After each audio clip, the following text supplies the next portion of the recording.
우리 함께 다 같이 일어나셔서 오늘 함께 나눌 말씀, 성경 말씀 봉독하는 시간을 갖도록 하겠습니다. 마태복음 14장 22절부터 33절까지의 말씀입니다. 마태복음 14장 22절부터 33절까지의 말씀입니다. 제가 한 절 읽고 여러분들이 한 절 읽으시면서 함께 본문을 교독하도록 하겠습니다. 예수께서 즉시 제자들을 재촉하사 자기가 무리를 보내는 동안에 배를 타고 앞서 건너편으로 가게 하시고 무리를 보내신 후에 기도하러 따로 산에 올라가시니라. 저물매 거기에 혼자 계시더니 배가 이미 육지에서 술이나 떠나서 바람이 거스름으로 물결로 말미암아 고난을 당하더라. 밤사경에 예수께서 바다 위로 걸어서 제자들에게 오시니 제자들이 그가 바다 위로 걸어오심을 보고 놀라 유령이라 하며 무서워하여 소리 지르거늘 예수께서 즉시 이르시되 안심하라 나니 두려워하지 말라. 베드로가 대답하여 이르되 주여 만일 주님이시거든 나를 명하사 물 위로 오라 하소서 하니 오라 하시니 베드로가 배에서 내려 물 위로 걸어서 예수께로 가되 바람을 보고 무서워 빠져가는지라 소리질러 이르되 주여 나를 구원하소서 하니 예수께서 즉시 손을 내밀어 그를 붙잡으시며 이르시되 믿음이 작은 자여 왜 의심하였느냐 하시고 배에 함께 오름에 바람이 그치는지라. 배에 있는 사람들이 예수께 절하며 이르되 진실로 하나님의 아들이로소이다 하더라. 아멘. 자, 그러면 말씀을 나눠보도록 하겠습니다. 오늘은 순전한 시리즈 네 번째 순전한 믿음에 대해서 나눠보고자 합니다. 믿음이 굉장히 중요하죠. 우리가 믿음으로 말미암아 구원받고 믿음으로 말미암아 우리가 영생을 얻고 믿음으로 말미암아 성도된 삶을 살아가기 때문에 믿음이 굉장히 중요합니다. 그 믿음을 어떻게 소유하고 어떻게 하나님 앞에 나가야 되는지 오늘 이 말씀을 통해서 우리가 함께 좀 배워보기를 원합니다. 오늘 말씀을 보시는 데에는 아주 너무나 잘 아시는 말씀이지만 이 배경을 바로 전에 어떤 사건들이 있었는지를 아시는 게 필요합니다. 세례 요한이 아주 이스라엘의 온 전역을 휩쓸면서 회개의 메시지를 전하면서 수많은 사람들이 세례 요한 앞에 모여서 세례를 받기도 하고 그리고 세례 요한의 제자가 되기도 했습니다. 근데 예수님이 등장하기 시작하면서 약간 나뉘기는 했지만 그럼에도 불구하고 이 세례 요한은 하나님의 사람으로. 하지만 이제 예수님의 일들을 하셔야 되기 때문에 이 세례 요한이 한 유명한 말, 그는 흥하여야 하겠고 나는 쇠하여야 하리라 하는 말을 하면서 이 세례 요한은 자기가 해야 될 일을 하기 위해 이제 묵묵히 자기의 길을 갑니다. 그 길이 뭐였냐면 그 당시 유대를 다스리고 있었던 로마라는 제국이 다스리고 있었지만 로마는 항상 그 정복한 나라의 왕들을 인정해 주었습니다. 그리고 어느 정도는 그 왕이 통치하게 하는 그런 식으로 이제 나라를 다스리게 했는데 그때 헤롯이라는 왕이 되어 있었죠. 근데 이 헤롯 왕이 아내를 누구로 드리냐면 자기의 동생의 아내를 취해버린 겁니다. 헤로디아라는 여자를 취해버리는데 이거는 명백하게 이스라엘 문화에서는 있을 수 없는 일이에요. 하나님을 경외하는 사람으로서는 있을 수 없는 일이에요. 그래서 세례 요한이 그것을 정치적인 선언을 합니다. 이건 죄다, 옳지 않다. 그것 때문에 결국은 이 세례 요한이 감옥에 갇히게 되죠. 그럼에도 불구하고 헤롯 왕이 이 세례 요한을 함부로 하지 못합니다. 굉장히 두려워했습니다. 그 사람에게 분명하게 보이는 하나님의 역사가 있었기 때문에 두려워했어요. 그런데 문제는 헤로디아가 세례 요한을 너무나 죽이고 싶어 한 겁니다. 그래서 이 헤로데 왕의 생일에 축제를 하고 있는데 이 헤로디아의 딸이 춤을 기가 막히게 췄나 봐요. 얼마나 춤을 잘 췄던지 이 헤롯 왕이 너무 좋아서 그 딸에게 네가 원하는 소원은 내가 다 들어줄 테니까 한번 말해봐라 그랬더니 그 딸이 뭐라 그러냐면 소반에 세례 요한의 머리를 담아주십시오. 세례 요한 죽이라는 거예요. 그 얘기를 듣고 굉장히 놀랬지만 이게 왕이 되는 사람, 리더가 되는 사람은 정말 말이 중요해요. 그 말을 뱉었기 때문에 사람들 앞에서 어쩔 수 없이 세례 요한을 죽이게 됩니다. 그래서 세례 요한이 너무나도 처참한 죽음을 그때 당하게 되죠. 그 세례 요한이 죽음을 당하게 되었다는 소식을 듣고 제자들이 시신을 이제 수습합니다. 그리고 예수님이 그 소식을 듣습니다. 그리고 난 다음에 예수님이 너무나 힘드셨던 것 같아요. 그래서 배를 타고 한적한 곳으로 가셨어요. 그런데 이제 세례 요한 두 개의 별이 있는 것처럼 이스라엘에 보였어요. 세례 요한과 예수님. 근데 세례 요한이 없어졌어요. 이제 예수님밖에 없단 말입니다. 사람들이 예수님을 찾아다니기 시작했어요. 예수님이 한적한 곳에 있으면 보통은 사람들이 예수님이 다시 나타나시면 모이는데 얼마나 급했든지 사람들이 예수님의 한적한 곳을 찾아서 헤매서 예수님을 발견합니다. 그리고 그 자리에 최소한 2만 명이 넘는 사람들이 모이게 됩니다. 그럼 예수님 굉장히 당황하실 거 아니에요. 뭔가를 하셔야 되는데 이런 일이 벌어지니까. 그런데 그때 예수님께서 당황하지 않으시고 모인 사람들을 어떻게 하시냐면 아픈 사람들은 병을 치유해 주시고 그들에게 말씀을 전하시고 그들을 사역하세요. 그러던 중에 이제 저녁이 됐어요. 이 사람들을 돌려보내야 되죠. 2만 명인데요. 이제 먹일 돈도 없고 뭐 아무것도 없으니까 돌려보내야 되겠습니다. 제자들이 얘기했더니 예수님이 유명한 얘기를 하시죠. 니들이 갖고 있는 거 줘라. 그때 제자들이 황당해하죠. 우리가 갖고 있는 게 뭐가 있다고 주라는 건가. 근데 봤더니 물고기 2마리와 떡 5개 있는 거예요. 오병이어의 기적이 이때 일어나요. 그러면서 생각해 보세요. 물고기 2마리와 떡 5개로 사람들을 먹이기 시작했어요. 분명히 1마리를 주면 1마리만 남아야 되는데 4마리가 있는 거예요. 또 주고 나면 8마리가 있는 거예요. 이걸 눈으로 직접 봤어요. 그리고 뿐만 아니라 사람들도 보기 시작하는 거예요. 이 주면 줄수록 늘어나는 말도 안 되는 기적이 그들의 눈앞에 펼쳐진 겁니다. 배불리 먹고도 2만 명이 배불리 먹고도 뭐라고 말하고 있냐면 바구니에 차도록 음식이 남게 됩니다. 그 당시에는요. 배부르게 먹을 기회가 없기 때문에 옛날에 선교사님들이 우리나라에 와서 선교하실 때 깜짝 놀랐대잖아요. 사람이 먹을 수 없는 양을 먹더래잖아요. 그래서 한국 사람들은 다 원래 이렇게 많이 먹나 했더니 옛날에 봤더니 배부르게 먹을 기회가 없으니까 배부를 기회만 되면 내일이 없는 것처럼 먹은 거예요. 저는 왜 요즘도 내일이 없는 것처럼 먹는지 모르겠는데 하여간 내일이 없는 것처럼 먹는 거예요. 그렇게 이 사람들이 그렇게 먹었음에도 불구하고 12광주리가 남았어요. 기적이죠. 눈에 보일 때 이건 초자연적인 기적이에요. 사실은 사단이 예수님께 시험할 때 돌덩이를 떡덩이가 되게 하라고 해도 예수님이 그걸 안 하셨어요. 자기의 유익을 위해 그러지 않으셨다고요. 그런데 이 사람들을 먹이고자 예수님께서 기적을 행하시는데 물고기 2마리와 떡 5개로 사람들을 먹이면 먹일수록 이 양이 늘어나는 거예요. 그리고 12광주리가 남았어요. 흥분의 도가니가 되었습니다. 축제가 되었고요. 제자들은 어땠을까요? 아마 누구보다 놀라움을 금치 못했던 사람들이 이들이에요. 왜냐하면 이 사람들은 나눠줬던 사람들이잖아요. 무엇보다 이건 있을 수 없는 일이 벌어졌다는 걸 누구보다 잘 알아요. 바구니에 가득 차기 시작하는 떡과 물고기들을 보면서 어떤 생각이 들었겠어요? 오늘 본문 바로 앞에서도 마태복음에서는 설명하고 있지 않지만 똑같은 사건을 다루는 요한복음에서는 이 일이 있고 난 다음에 사람들이 어떤 반응을 예수님께 보였는지를 설명해 주는 말씀이 나와요. 정확해요. 한번 보겠습니다. 요한복음 6장 14절부터 15절입니다. 함께 읽겠습니다. 그 사람들이 예수께서 행하신 이 표적을 보고 말하되 이는 참으로 세상에 오실 그 선지자라 하더라. 그러므로 예수께서 그들이 와서 자기를 억지로 붙들어 임금으로 삼으려는 줄을 아시고 다시 혼자 산으로 떠나 가시니라.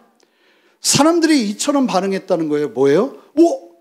이분은 기적을 일으키시는 분이구나. 놀라운 기적의 주인공이시구나. 어쩌면 우리가 그렇게 바라는 정치적인 메시아가 될 수 있겠구나. 그들이 바라고 그들이 소망하는 소원을 이루는 예수님을 기대하면서 그분을 억지로 임금 삼으려 하기 시작합니다. 그런 상황에서 그 모든 중심에 있었던 제자들은 어땠겠어요? 일단 자기들이 줄을 잘 탔다는 기쁨과 희열이 있었겠죠. 내가 다른 건 몰라도 인생에서 가장 중요한 줄은 제대로 이제 타기 시작하는구나. 이분이 임금이 되면 나는 정말 중요한 일들을 감당할 수 있겠구나. 게다가 이 사람도 어떤 사람들이에요? 어부예요. 세리예요. 세상에서는 절대로 그런 일을 감당할 수 없는 사람들이 그 일들을 감당할 수 있는 자리로 올라갈 수 있는 기회가 생긴 거예요. 막 가슴이 뛰고 난리가 났겠죠. 그렇게 제자들은 흥분하고 있었습니다. 그런데 그 흥분이 채 가시기 전에 시작되는 이야기가 오늘 본문 이야기예요. 22절 말씀을 읽어보겠습니다. 함께 읽겠습니다. 예수께서 즉시 제자들을 재촉하사 자기가 무리를 보내는 동안에 배를 타고 앞서 건너편으로 가게 하시고. 여러분, 예수님은 이 상황에서 가만히 계시면 임금이 될 수 있습니다. 정치적인 지도자가 될 수 있습니다. 그들이 원하는 대로 무언가를 하실 수 있어요. 그런데 놀라운 것은 예수님은 일단 거기에 응답하지 않으세요. 그리고 두 번째는 이와 같은 행동을 하시는데 즉시라는 표현 굉장히 중요합니다. 즉시, 제자들이 흥분하고 있는데 바로 그 흥분을 끊고 그리고 재촉했다는 표현이 있어요. 무슨 얘기일까요? 지금 예수님이 급하게 뭔가를 하시려고 하는 거예요. 지금 이 상황을 보시면서 안 되겠다. 급하게 뭔가 해야겠다 하고 제자들에게 무엇을 하시냐면 제자들을 배워 태워 보내세요. 그리고는요, 예수님이 사람들을 돌려보내고 있습니다. 이것은 아주 극히 드문 일이에요. 보통은 어떻게 하냐면 제자들이 사람을 돌려보내는 동안 예수님은 한적한 곳으로 가시죠. 게다가 지금 상황은 사람들이 예수님을 임금 삼으려고 하고 있단 말입니다. 그러니까 예수님은 그 사람들을 만나면 더 피곤해요. 하루 종일 이미 사역을 하셨어요. 그럼에도 불구하고 예수님이 지금 얼마나 급하면 사람들은 예수님이 돌려보내고 제자들에게 너무 하고 싶은 게 있으셔서 배 타고 건너가라고 말씀하시는 상황이 벌어진 거예요. 흔치 않은 특별한 장면이죠. 그만큼 지금 예수님은 제자들에게 뭔가 하실 것이 있다는 것을 짐작해 하고 있어요. 23절 말씀 읽어보겠습니다. 함께 읽겠습니다. 무리를 보내신 후에 기도하러 따로 산에 올라가시니라. 저물매 거기에 혼자 계시더니 23절을 보면 따로, 혼자 이게 또 반복돼서 설명되고 있습니다. 그렇게 예수님께서 혼자 계신다는 것을 강조하죠. 여러분, 성경이 강조하는 거는요, 아주 주의 깊게 볼 필요가 있습니다. 성경에 강조하는 강조점을 함께 이해하는 게 정말 중요합니다. 예수님은요, 사역을 다 마치시면 엄청난 사역이면 사역일수록 더욱 무엇을 하셨냐면 혼자 하나님과 거하는 시간을 가지셨다는 거예요. 이런 예수님의 모습이 우리 모두에게 필요한 줄 믿습니다. 제가 잘 보니까요, 이 말씀 보다가 제가 참 알고 있었는데 참 성경을 계속 읽었는데도 마음에 와닿지 않다가 어느 순간이 되면 어쩜 그렇게 이런 말씀이 있었나 하는 내용들이 있어요. 근데 저는 이 말씀을 보는데 그렇구나. 내가 주일 사역을 하고 나면 반드시 해야 되는 게 이 시간이구나. 내가 주님을 위해서 무엇인가를 열심히 헌신하거나 선교여행을 갔다 오거나 아니면 중요한 무엇인가를 주님을 위해서 사역하고 난 다음에 가장 먼저 해야 되는 중요한 일이 다른 것이 아니라 하나님과 함께하는 시간을 갖는 것이구나. 이 생각이 너무나 많이 드는 거예요. 제가 청년들 사역할 때 청년들이 제일 좀 힘든 시간이 주일 저녁 시간이래요. 교회에서 열심히 사역하다가 집에 딱 오면 그렇게 싫대요. 저는 그러면 기도하죠. 그 싫은 것 때문에라도 결혼하게 해주세요. 이런 마음을 가지고 청년들을 위해서 기도하지만 실제로 그래요. 그렇게 사역을 열심히 하다 보면 우리의 마음이 허할 수 있거든요. 근데 예수님의 이 모범이 여러분들의 삶의 습관이 되시기를 주님의 이름으로 축복합니다. 사역하고 돌아가시잖아요. 아니면 예배하고 돌아가시잖아요. 아니면 교회에 사람들을 만나고 돌아가시잖아요. 그러면 반드시 이 예수님께서 주님과 함께 시간을 가지셨던 것처럼 그러한 시간을 가지시기 바라요. 그리고 난 다음에 이제 제자들에게 화면이 전환이 됩니다. 예수님은 이제 기도하고 계세요. 그리고 난 다음에 배를 타고 출발하는 제자들, 그들이 어떤 일을 당하고 있는지가 이제 그 다음에 나오는데 아마 그랬을 거예요. 배를 타고 출발하는 제자들은 그 출발할 때도 서로 입을 닫을 수가 없었을 겁니다. 봤어 아까? 내가 2마리 줬더니 4마리 되는 거 봤지? 그건 아무것도 아니야. 난 8마리 됐어. 막 이런 얘기들을 했을 거라고요. 그러면서 떡이 5개가 10개 되는 거 봤어? 아니 차고 넘치도록 넘쳐나는 거 봤어? 막 이 사람들은 막 흥분에 가득 찼을 거예요. 그런데 도대체 얼마나 중요한 일이기에 우리를 이렇게 빨리 예수님이 우리만 먼저 보내실까? 막 더 큰 기대가 일어났겠죠. 무리들을 직접 돌려보내시면서 우리들로 하여금 가게 하시는 예수님을 보면서 제자들의 마음은 아직도 두근거렸을 거예요. 예수님의 놀라운 오병이어의 기적 때문에 말이죠. 그런데 24절 말씀 읽어보겠습니다. 함께 읽겠습니다. 배가 이미 육지에서 술이나 떠나서 바람이 거스름으로 물결로 말미암아 고난을 당하더라. 여러분, 이건 성경적인 거야. 이제 아예 기억을 하세요. 기적의 주인공이신 예수님께서 조금 전에 기적을 이루시고 난 다음에 말씀하셔도 풍랑이 올 수 있어요. 조금 전까지 기적을 경험하고 주님의 말씀 앞에 분명히 순종했어도 풍랑이 올 수 있어요. 이건 잘못된 게 아니에요. 성경적인 거예요. 옆에 분에게 얘기할까요? 성경적인 겁니다. 게다가 배가 술이나 떠난 상태라고 그러는데 다른 복음서의 설명들을 보면 우리 기준으로 보면 약 4km에서 5km 정도가 떨어졌을 때예요. 그때 그들이 풍랑을 만나기 시작합니다. 이 풍랑이라는 표현이 얼마나 강력한 바람이었는지 이 갈릴리 바다가 고향이었고 어부 출신이었던 이 사람들도 바람의 거스름으로 고난당했다고 말하는데요. 이 고난이라는 단어의 원어를 보면 여자가 해산의 고통을 당할 때 당하는 그 고통을 이야기하는 단어가 거기 사용됐어요. 얼마나 바다가 극심하게 요동치고 힘들었든지 제자들이 어부 출신이었음에도 불구하고 이제 죽을 수도 있겠구나. 혼비백산하는 상황이 벌어졌다는 거예요. 풍랑의 고통이 한계로 몰고 가고 있는 시점이라고 볼 수 있어요. 게다가 이제 25절 말씀 읽어볼까요? 함께 읽겠습니다. 밤 사경에 예수께서 바다 위로 걸어서 제자들에게 오시니, 밤 사경은 새벽 3시에서 5시예요. 저녁에 출발한 배가 한 4km 정도 가고 난 다음부터 풍랑으로 고통을 받기 시작하는데 그때부터 수시간의 고통받다가 새벽 3시, 4시쯤이 된 거예요. 그러니까 이 정도 되면요, 그냥 반쯤은 정신이 나가 있는 상태입니다. 어쩌면 이러다 차라리 죽는 게 날 수도 있다라는 생각을 할지도 모르겠습니다. 그때가 되었을 때 풍랑의 고통이 한계점으로 사람들을 몰고 가고 있는 시점이라고 볼 수 있는 그때에 어떤 일이 벌어지냐면 예수님께서 바다 위로 걸어서 제자들에게 오고 계시는 거예요.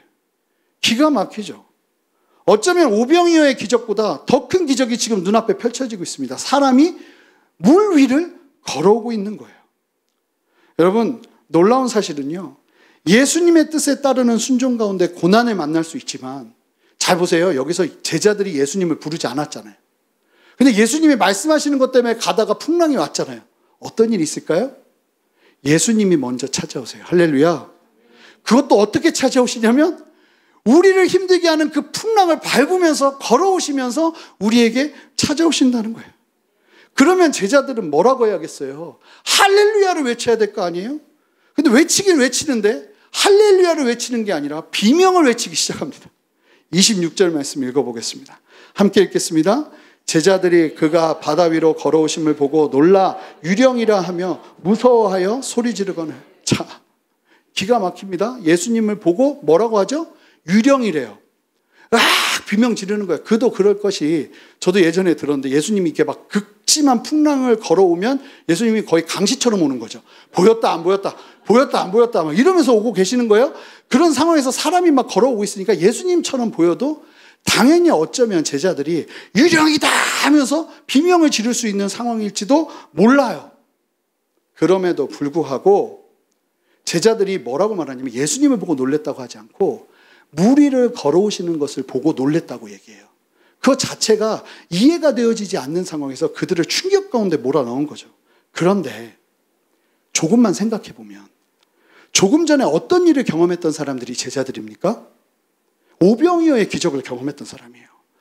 그 기적의 한가운데 있었던 사람들이 바로 이 제자들이에요. 그런데 그 일이 있고 채 하루도 되지 않았어요.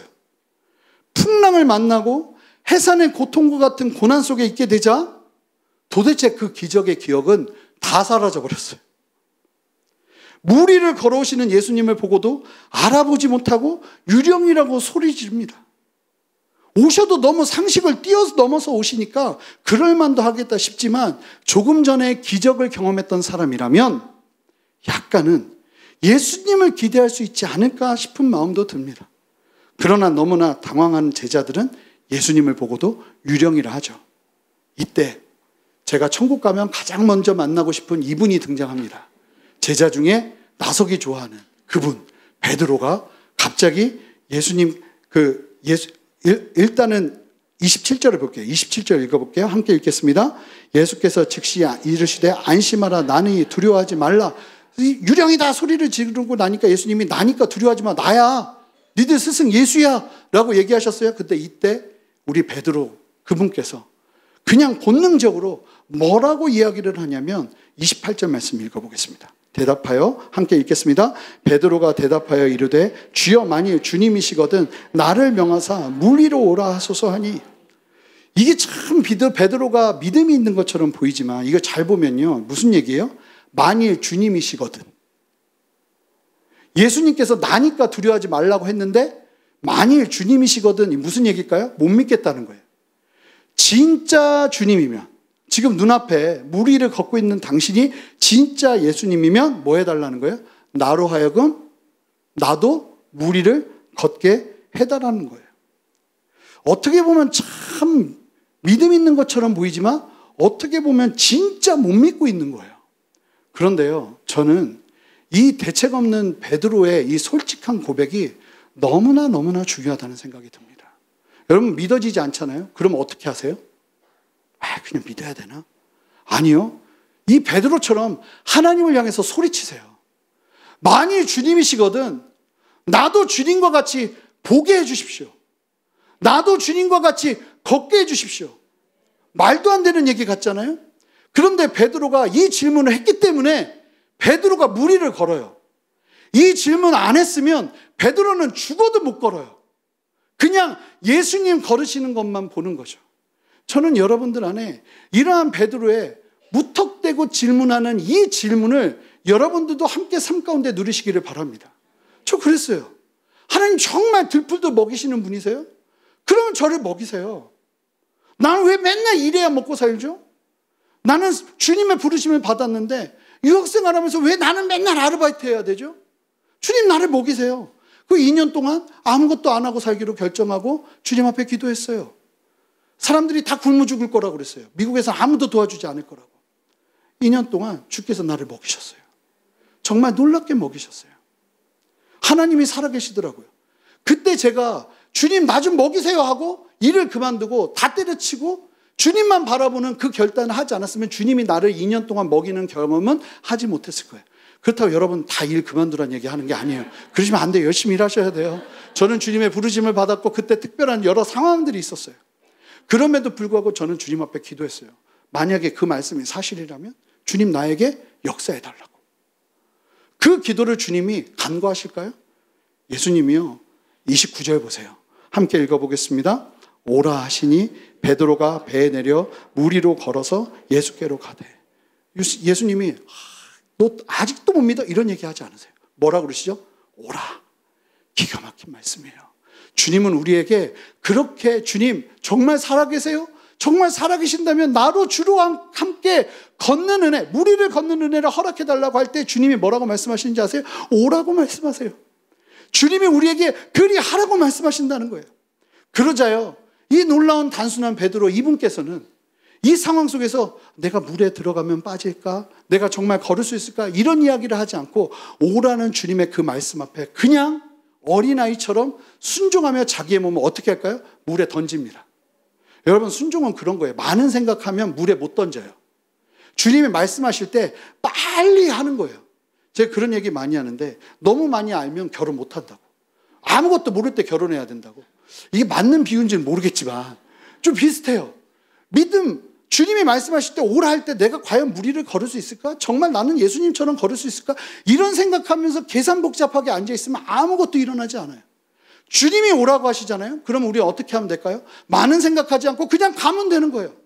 그렇게 주님 앞에 우리의 몸을 던질 때 어떤 일이 벌어지는 거예요? 물 위를 걷는 역사가 일어나게 되는 것입니다. 할렐루야. 그리고요, 베드로는요 경험이 있어요. 어떤 경험이 있을까요? 비슷한 시간이에요. 새벽 4시, 5시쯤에 예수님을 처음 만났을 때요. 모든 사람은 다 알아요. 어부들은 더 잘 알아요. 새벽에는 깊은 곳으로 가면 물고기는 없어요. 하루 종일 밤새도록 그물을 내렸는데 물고기를 잡지 못하고 허탕치고 돌아온 제자들이 이제 집에 가려고 하는데 예수님이 나타나셨잖아요. 뭐 하셨죠?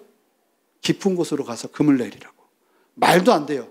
근데 이때도 베드로가 선생님의 말에 따라서 내가 순종하겠다고. 그리고 깊은 곳으로 가서 그물을 내렸잖아요. 그때 뭘 경험했죠? 그물이 찢어지는 엄청난 물고기의 수확을 경험해요. 이게 순종도 해본 사람이 해본다고. 그 경험이 있는 베드로는 주님의 오라 하는 그 말씀에 모든 것을 던지고 바다 위에 그의 몸을 던집니다. 그런데 감사해요. 오히려 이런 모습이 감사해요. 끝까지 멋있게 걸어내셔야 되는데 이분 보니까 우리랑 똑같아요. 30절 말씀 읽어보겠습니다. 읽겠습니다. 바람을 보고 무서워 빠져가는지라 소리질러 이르되 주여 나를 구원하소서 하니, 끝까지 잘 가셔야 되는데 이분이 걷다가 또 빠져요. 예수님의 오라는 부르심에 베드로는 몸을 풍랑에 던지죠. 그리고는 예수님만 바라보면서 걷다가 성경이 너무나 재밌는 표현을 하는데 왜 다시 빠지게 되었냐면 이렇게 얘기해요. 예수님을 보던 베드로가 갑자기 뭘 보기 시작했어요? 바람을 보기 시작했어요. 이 원어를 보면 아주 매서운 바람이에요. 풍랑이에요. 풍랑을 보기 시작했어요. 그러니까 자연스럽게 뭐가 와죠? 두려움이 와요. 무서워지기 시작해요. 그리고 그 무서움이 베드로를 어떻게 만들죠? 점점 빠지게 만들어요. 갑자기 예수님을 바라보며 잘 걷던 베드로가 시선을 자신을 에워싸고 있는 거친 바람을 향해서 돌리게 되자 그 거친 바람은 두려움을 주기 시작하고 두려움의 대상이 되어버린 거친 바람과 풍랑에 그는 빠져들기 시작한다는 거예요. 그래도 다행인 건 그때 베드로가 몸이 물에 빠지는 중에 본능적으로 소리를 질러서 요청한다는 거예요. 주여 나를 구원해 주십시오. 그러자 예수님께서 다음과 같은 반응을 하십니다. 31절 말씀 읽겠습니다. 시작. 예수께서 즉시 손을 내밀어 그를 붙잡으시며 이르시되 믿음이 작은 자여 왜 의심하였느냐 하시고. 제가 예수님이라면 얼마나 답답하겠어요. 오병이어 기적도 보여주셨고 그러고서 내가 가라고 한 곳에 보냈는데 거기서 풍랑 만나니까 기적 다 까먹고 내가 죽으라고 걸어왔더니 날 보고 한다는 말이 유령이라고 그러고 그러고는 뭐라고 그러냐면 진짜 주님이면 나로 하여금 걷게 해달라고 그래서 오라고 하고 걷게 해줬더니 갑자기 나 바라보다가 풍랑 바라보고 점점 빠져가는 그 베드로를 보면서 예수님이 얼마나 답답하시겠어요. 그런데 예수님이요 이 말씀을 잘 묵상해 보니까요 답답해서 하시는 얘기가 아니에요. 여러분 기억하셔야 됩니다. 예수님이 베드로가 살려달라고 소리를 치니까 어떻게 하셨어요? 중요한 단어가 있죠. 즉시 손 내밀어 그를 붙잡아 주세요. 분명히 말씀만 하셔도 가능할 텐데 직접 그를 붙잡아 주신다는 거예요. 중요한 건요 여러분 예수님을 부르는 것입니다. 할렐루야. 늦었다 싶어도요 면목 없어도요 다시 불러야 될 이름은 예수 그리스도인 줄 믿습니다. 내가 이렇게 내 마음대로 살다가 이렇게 쓰러졌는데 다시 예수님의 이름을 부를 수 있을까? 아니요, 부를 수 있어요. 그래도 다시 예수님을 부르는 그 순간 어떻게 하신다는 거예요? 주님께서 우리의 손을 잡아주신다는 거예요. 그리고는 제자들을 재촉하셔서 예수님께서 무리들을 돌려보내는 동안 배를 타고 제자들로 하여금 풍랑으로 들어가게 하신 예수님의 뜻이 이제 선포되기 시작합니다. 그 베드로를 잡고 일으키시면서 뭐라고 말씀하시나요? 믿음이 적은 자여 왜 의심하였느냐. 이건요 책망하는 얘기가 아니에요. 이게 어떤 분들은 설교하시면서 막 꼭 예수님이 아우 믿음이 적은 자여 왜 이렇게 의심하냐 이 얘기하시는 것처럼 들리잖아요. 그런데요 예수님은 지금 이 말씀을 통해서 사실은 제자들과 베드로에게 정말로 가르치기를 원하셨던 것을 말씀하고 계시는 거예요. 믿음이 없기 때문이 아니에요. 믿음이 작기 때문이 문제예요. 베드로가 예수님만 보고 잘 걷다가 시선을 주변의 풍랑으로 향하자 그 풍랑으로 인해 두려움이 일어나고 풍랑에 몸이 빠져가는 이유를 네가 믿음이 작았기 때문에 그리고 의심하였기 때문이라고 말씀한다는 거예요. 여기서 의심한다는 단어는요 우리가 보통 사용할 때 의심한다는 단어가 원어로 사용되지 않고 두 마음을 가지고 있는 것이 의심하는 것으로 사용이 됐어요. 그러니까 성경이 말하는 의심은요 다른 것이 아니고 예수님 말고 다른 걸 바라보는 걸 의심이라고 한다는 거예요. 여러분들이 예수님만 바라보셔야 되는데 사람을 바라보기 시작하고 환경을 바라보기 시작하고 다른 어떤 것을 바라보는 걸 성경은 뭐라고 말하냐면 의심한다고 말하고 있다는 거예요. 예수님은 지금 점점 빠져가는 베드로의 손을 붙잡고 일으키시면서 이제 중요한 말씀을 하시는 거예요. 뭐예요? 베드로 잘 봐. 어쩌면 기적보다 너의 인생 속에서 이러한 풍랑을 만나게 될 텐데 이런 풍랑에서 네가 사는 길은 다른 것이 아니라 믿음. 그 믿음은 뭐예요? 주님만 바라보는 거예요. 주님 그분만 의지하는 거예요. 여러분 믿음은요 어려운 게 아닙니다. 믿음은 바라는 것들의 실상이요 보지 않는 것들의 증거다. 세상에 이렇게 철학적인 말이 어디 있어요? 그런데 그렇게 설명될 수도 있겠지만 오늘 순전한 믿음을 통해서 함께 도전하고 싶은 믿음은 아주 단순한 믿음이에요. 어떤 믿음일까요? 주님만 바라보는 것이 믿음이라는 거예요. 풍랑이 커 보이고 예수님보다 커 보이고 두려움이 일어나기 시작하고 그렇게 세상 권세에 내 몸이 빠지는 그때에 정말로 필요한 것은 믿음이라는 거예요. 그 믿음은 뭐예요? 주님만 바라보는 것이라는 거예요. 그렇게 물에 빠지는 우리를 향해 예수님은 말씀하십니다. 풍랑을 이기는 길은 기적을 구하는 것이 아니라 오직 주님만 바라보는 믿음으로 살아가는 것이라고. 다시 우리가 믿음이 적어 몸이 물에 빠질지라도 괜찮아요. 주님을 부를 힘만 있다면 괜찮아요. 그리고 주님만 다시 바라볼 수 있다면 괜찮아요. 주님은 파도 위를 건너서 우리에게 찾아오실 거예요. 우리를 붙잡아 세워주실 거예요. 우리 32절 말씀 읽어볼까요? 큰 목소리로 읽어보겠습니다. 함께 읽겠습니다. 배에 함께 오름에 바람이 그치는지라. 너무나 아름다운 말씀이에요. 예수님이요 말씀하시고 베드로 그냥 일으키실 수도 있어요. 그런데 그 풍랑에 빠진 베드로를 일으키시고 어떻게 하세요? 그 빠졌던 풍랑에서 베드로와 함께 그 풍랑을 걸어가세요. 이게 주님의 동행이에요. 나 혼자 풍랑 속에서 방황하고 힘들어하고 어려워하는 것이 아니라 우리가 주님을 바라보고 주님 그분을 의지하기 시작할 때 주님이 우리의 손을 붙잡고 그 풍랑 위에서 함께 걸어가게 하는 역사를 허락하신다는 거예요. 그리고 보세요. 그러고 나서 배에 오르자 바람이 그칩니다. 우리가 기대하는 건 주님이 좀 바람 그치게 해주시고 그리고서 주님께서 역사하시길 원하는데 그러지 않아요. 우리의 인생 속에서 풍랑은 계속될 수 있어요. 그리고 그 계속되는 풍랑 속에서 주님은 우리에게 이러한 도전들을 주시는 거예요. 같이 걷자고요. 같이 걸어내자고요. 그 결과 어떤 일이 일어나는지 함께 보겠습니다. 33절 말씀입니다. 배에 있는 사람들이 예수께 절하며 이르되 진실로 하나님의 아들이로소이다 하더라. 여러분 잘 보시면요. 이 일을 본 사람들이 무엇을 하죠? 예수님께 경배합니다. 그리고 뭐라고 고백하죠? 진실로 하나님의 아들이라는 참된 믿음의 고백이 이때 선포됩니다. 오병이었던 사람들이 어떻게 했죠? 임금 삼으려고 그랬어요. 기적을 보고. 그런데 여기에서는 기적을 보고 어떤 변화가 있죠? 주님을 경배하고 주님 앞에 온전히 그분을 높여드리기 시작해요. 여러분, 제가 이제 말씀을 마칠 텐데 이 오병이어의 사건과 그리고 오늘 본문의 사건은 이어지는 말씀이에요. 그리고 오병이어의 사건 때문에 오늘 본문이 일어난 거예요. 주님께서 오병이어의 사건을 쭉 바라보시면서 당신의 제자들이 반드시 알았으면 좋겠다는 마음을 가지고 이 일들 가운데 제자들을 몰고 가신 거라고요. 오병이어의 사건과 오늘 본문의 사건은 같은 이야기가 다뤄져요. 기적이에요. 주제는 기적이에요. 그런데 달라요. 자, 오병이어의 사건은 어떤 특징이 있냐면 믿음의 시작이 다릅니다. 오병이어의 사건은요, 기적으로 시작된 믿음이에요.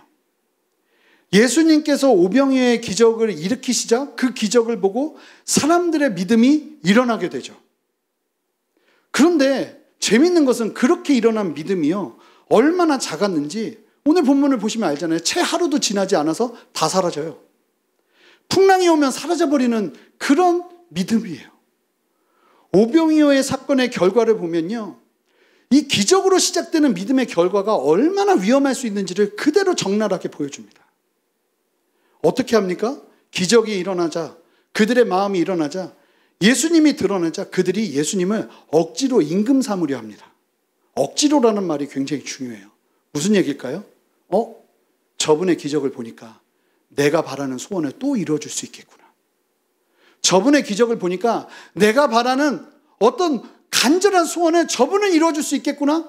그리고는 비상식적으로 예수님을 억지로 왕으로 세우려 하는 말도 안 되는 결과가 일어나기 시작해요. 여러분, 얼마나 많은 경우가 이러한 기적을 바라고 있나요?